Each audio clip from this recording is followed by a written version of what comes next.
नारायण साकार हरि की प्यारी दुलारी साथ संगत प्रेम से बोलना।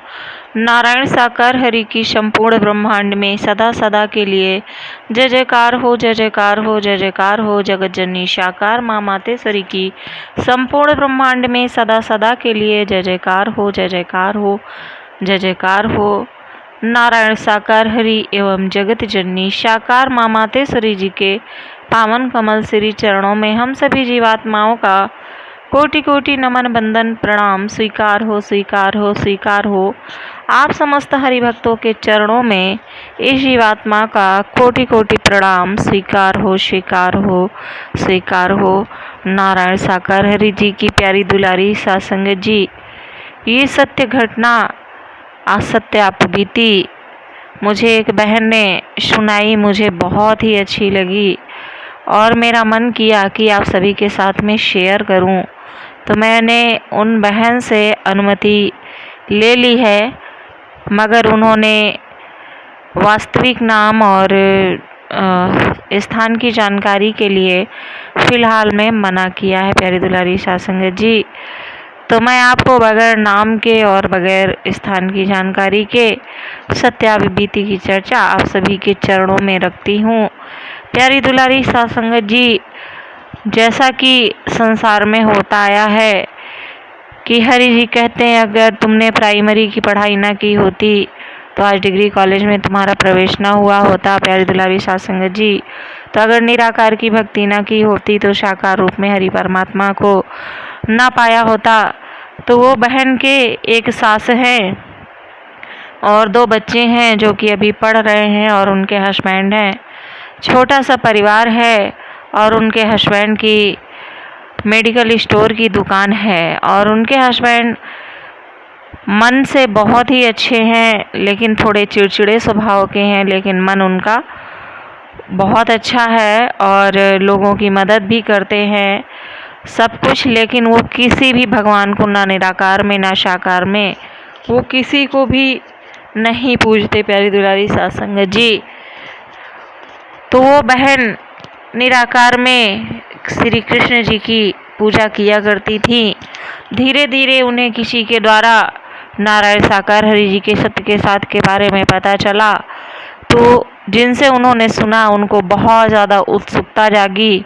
धीरे धीरे उन्होंने आना जाना, जब भी समय मिलता, बिना बताए चुरा करके केवल अपनी सासू माँ को बता करके जाना उन्होंने शुरू कर दिया प्यारी दुलारी साथ संगत जी। तो वैसे ही वो पहले छुपा के फिर धीरे धीरे से सामने से हरि जी का ध्यान स्मरण वंदन करने लगी। जब उनके हस्बैंड ने देखा तो वो गुस्सा हुए कि अभी तक तो तुम जो है मूर्ति पूजा में ही बैठी हुई थी, इसके बाद में अब तुमने किसी दुनियावी बाबा के चक्कर में भी पड़ने लग गई हो और ये सब ठीक नहीं है, वो ऐसा कहने लगे। मगर उनकी समझदार पत्नी ने कहा कि नहीं, ये कोई बाबा साबा नहीं है, मैंने भी इस चीज़ को अनुभव किया है। फिर इनसे कभी बात नहीं होती है, कभी चर्चा नहीं होती है, इनसे बस जाते हैं, अपना सत्य का साथ करते हैं और बस चले आते हैं। हमें बस वहाँ अच्छा लगता है, तो जब समय मिलता है तभी हम जाते हैं। आपकी गृहस्थी का कोई भी कार्य बिगड़ता नहीं है प्यारी दुलारी साथ संगत जी। एक बार उन बहन का जाना मेडिकल स्टोर में भी हुआ। वहाँ पर उन्होंने हरि जी की छोटी सी छवि को वहाँ पर लगा दिया, जो कि चिपकाने वाला स्टिकर आता है, उसको उन्होंने अंदर साइड में लगा दिया, क्योंकि आस्था उनकी बहुत प्रबल थी प्यारी दुलारी साथ संगत जी। खैर उन भैया ने कुछ नहीं कहा कि चलो हमारे भले के लिए ही कर रही होंगी, कोई बात नहीं है। उन भैया का कहना था कि कर्म ही ईश्वर है, कर्म ही भगवान है। जब हम किसी का बुरा नहीं करेंगे तो हमारा बुरा नहीं होगा, हम अच्छा ही अच्छा करेंगे तो हमारे साथ भी अच्छा ही होगा। खैर सोच उनकी अच्छी थी, मगर जीवन में बहुत बार परिस्थितियां ऐसी आ जाती हैं कि किसी न किसी रूप में हमें उस परम सत्ता को मानना ही पड़ता है, उसका ध्यान हमें धरना ही पड़ता है। कोई कितना भी कदम फूक फूक के क्यों ना रखता हो प्यारी दुलारी साध संगत जी। इसी तरीके से एक दिन बरसात हो रही थी और उनके हस्बैंड अपने मेडिकल स्टोर की दुकान पर थे। हरि की रहमत से उनकी दुकान बहुत ही अच्छी चलती थी, बहुत सारे डॉक्टरों से उनका कांटेक्ट था जो कि उनके पास में पर्चे भेजते थे। एक दिन बारिश हो रही थी, वो अपनी दुकान पर बैठे थे और उनकी आदत थी हमेशा बहुत ही ध्यान और तल्लीनता से अपना कार्य करते थे। कभी कोई गलत दवा नहीं उन्होंने दी, हमेशा अच्छे से अच्छी दवा उन्होंने दी पूरी सही जानकारी के साथ में। एक दिन वो अपनी दुकान पर बैठे हुए थे, बारिश हो रही थी, उनके दो दोस्त आ गए। उन्होंने कहा कि आज तुम लोग इधर कैसे आ गए। दोस्त बोले आज बारिश की वजह से जाना नहीं हुआ अपने कार में, तो सोचा तुम्हारे साथ ही बैठ लूँ, बारिश में तुम भी खाली होगे और मैं ताश लेकर के आया हूँ, चलो ताश खेल लेते हैं, तुम भी खाली बैठे हो। तो उनके हस्बैंड ने कहा कि दुकान में खेलना ठीक नहीं है, फिर कभी देखेंगे। तो उन्होंने कहा कौन सा कोई कस्टमर है, आप खेल लो, कोई बात नहीं है। खैर हस्बैंड ने भी सोचा बहुत समय हो गया, महीनों गुजर गए, किसी दोस्त के साथ में बैठ के नहीं किया, इस तरीके से समय नहीं गुजारा है, चलो कर ही लेते हैं प्यारी दुलारी साध संगत जी। वो तीनों लोग बैठ कर के ताश खेलने लगे। इतने में ही वहाँ पर एक बच्चा आता है, कहने का मतलब है 12, 13, 14 साल का बच्चा था, और वो आता है, एक पर्चा देता है और कहता अंकल मुझे जल्दी से दवा दे दो, मेरी माँ की तबीयत बहुत ख़राब है। बूंदाबांदी तब भी हो रही थी। उन्होंने वो पर्चा सरसरी नज़रों से देखा और उन्होंने एक सिरप उठा के पकड़ा दिया प्यारी दुलारी साध संगत जी। वो बच्चा वो दवा लेकर के चला गया। तब तक बारिश भी रुक गई, थोड़ी देर में उनके दोस्त भी चले गए, जो ताशें हो रही थी वो खेल ख़त्म हो गया प्यारी दुलारी साध संगत जी। मगर भूलवश वो बच्चा पर्चा वहीं छोड़ गया था।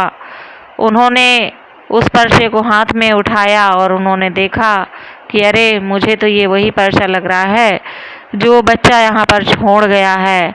उन्होंने जब उस पर्चे में दवा पढ़ी तो उनको ध्यान आया कि ये दवा तो अभी सुबह ही आई है और इसके पैकेट्स भी नहीं खोले गए हैं, और मैंने कौन सी दवा उसको उठा करके दे दी।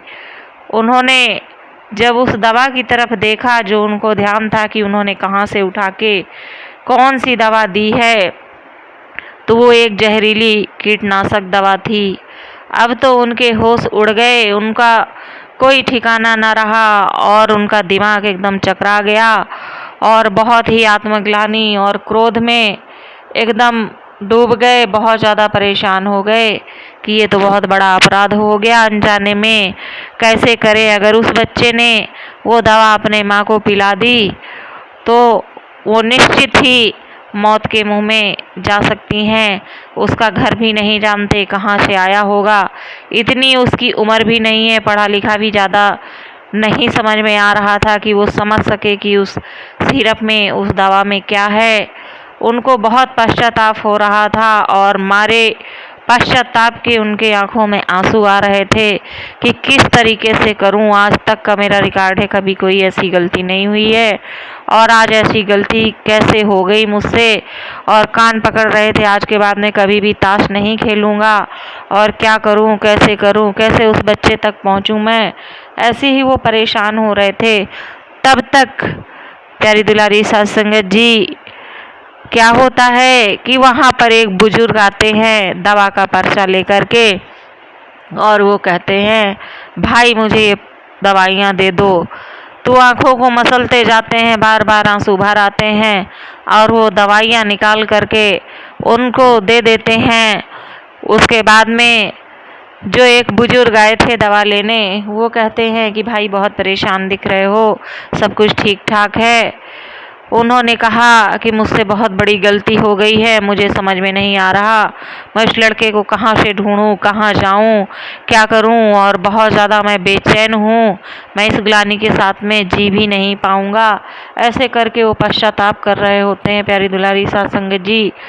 तो वो बुजुर्ग कहते हैं कि बेटा तुम सच्चे दिल से पश्चाताप कर रहे हो और तुम जिसको भी पूछते हो, जिसको भी मानते हो, तुम उनका ध्यान धरो, वो तुम्हारी मदद अवश्य करेंगे।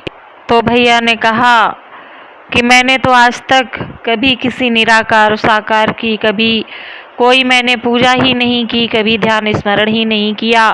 बस हाँ, मैंने अपना कर्म हमेशा सच्चे हृदय से सच्चे भाव से किया है, कभी किसी का गलत नहीं किया है।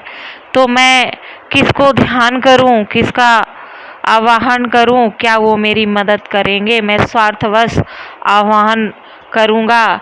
तब उन बुजुर्ग ने कहा कोई बात नहीं, घर में आपकी पत्नी होंगी, माँ होंगी, जो भी जिस देवता को पूजता हो आप उनका ध्यान करिए। तो उन्हें एकदम से अपनी पत्नी के कहे हुए शब्दों का स्मरण आता है प्यारी दुलारी सास संगत जी। तो उनको और कोई भगवान तो समझ में नहीं आते।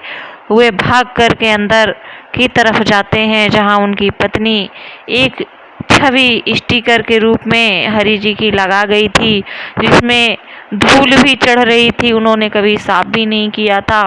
वो गए, उन्होंने जल्दी जल्दी उसको साफ किया, हाथ जोड़े, उन्होंने हाथ पसारे हरि के सामने और उन्होंने हरि से विनती प्रार्थना की कि हे ब्रह्म, आप जो भी हैं मैं नहीं जानता, लेकिन मेरी पत्नी को विश्वास है, मैं इतना जानता हूँ और आज मेरे हाथों अनजाने में बहुत बड़ा अपराध हो गया है, उनकी जान बचा लीजिएगा कैसे भी करके।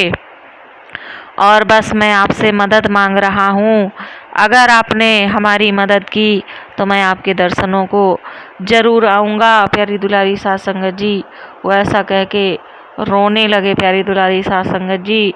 उसके बाद में वो आकर के अपनी कुर्सी पर बैठ गए और बहुत ही बेचैन थे। तब तक चमत्कार होता है प्यारी दुलारी सास संगत जी। जो लड़का दवा की शीशी लेकर के गया था वो लड़का वापस आता है और कहता है अंकल, जो दवा मैं आपसे लेके गया था, बारिश हो रही थी, मेरा पैर फिसल गया और मैं गिर गया, वो दवा की शीशी पत्थर में लग कर के टूट गई है और मेरे पास में और पैसे भी नहीं हैं कि मैं अपनी माँ के लिए दूसरी दवा ले जाऊं। मेरी माँ दूसरे के घरों में काम करती है। अंकल आप मुझे दवा दे दो, मैं आपका पैसा जल्दी ही चुका दूंगा। लड़के की ऐसी बात सुन करके उनकी खुशी का, उनके आश्चर्य का ठिकाना ही न रहा और उनके आँखों से अश्रुधारा बहने लगी। उन्होंने बच्चे से कहा कि तुम 2 मिनट ठहरो, मैं आता हूँ। और वो जल्दी जल्दी भाग करके हरि जी की छवि के पास में जाते हैं और हरि जी से बहुत बहुत धन्यवाद करते हैं। उसके बाद भाग करके आते हैं, लड़के से कहते हैं चलो तुम मुझे अपने माँ के पास ले चलो। और उन्होंने जल्दी जल्दी दुकान को ताला लगाया, दवा ली, बच्चे के साथ में गए, देखा कि वो बहुत ही दीनहीन सी एक महिला कच्ची सी कोठरी में पड़ी हुई हैं। उन्होंने उनको एक पास के सरकारी हॉस्पिटल में भर्ती कराया। बाहर से दवाइयाँ जो भी लिखी गई थी सब अपने मेडिकल स्टोर से ला करके दी, उनका इलाज उन्होंने कराया। प्यारी दुलारी सास संगत जी उसके बाद उनको घर छोड़ा। उनके मन को बहुत शांति मिल रही थी, बहुत खुशी थी। उसके बाद वो घर आए और पूरी घटना अपने घर में अश्रुपूरित आँखों के साथ में उन्होंने सुनाई, जिससे कि पूरा परिवार एकदम आश्चर्यचकित रह गया और हरि के चरणों में सभी की आस्था बढ़ गई, दृढ़ हो गई, विश्वास उनका एकदम पक्का हो गया प्यारी दुलारी सास संगत जी। और वो भी सत्य के साथ में आने जाने लगे हैं जब भी उन्हें मौका मिलता है। बहुत ज़्यादा समर्पित नहीं है कि एकदम भागने लगे, मगर हाँ वो महीने 2 महीने में 3 महीने में जब भी समय मिलता है तो सत्य के साथ में ज़रूर आते जाते हैं। और अब वो बहन जी को नहीं मना करते हैं, मगर कहते हैं कि घर से जो भी समय मिले परिवार को देखने के बाद तो जा सकती हो। तो वो बहन भी अपना महीने में एक आध बार चक्कर लगाती हैं प्यारी दुलारी साध संगत जी, तो हरि परमात्मा हमारे ऐसे ही निराले हरि परमात्मा हैं सारे संसार के। आपको ये सत्य चर्चा कैसी लगी कमेंट करके ज़रूर बताइएगा। प्रेम से बोलना नारायण साकार हरि की संपूर्ण ब्रह्मांड में सदा सदा के लिए जय जयकार हो, जय जयकार हो, जय जयकार हो।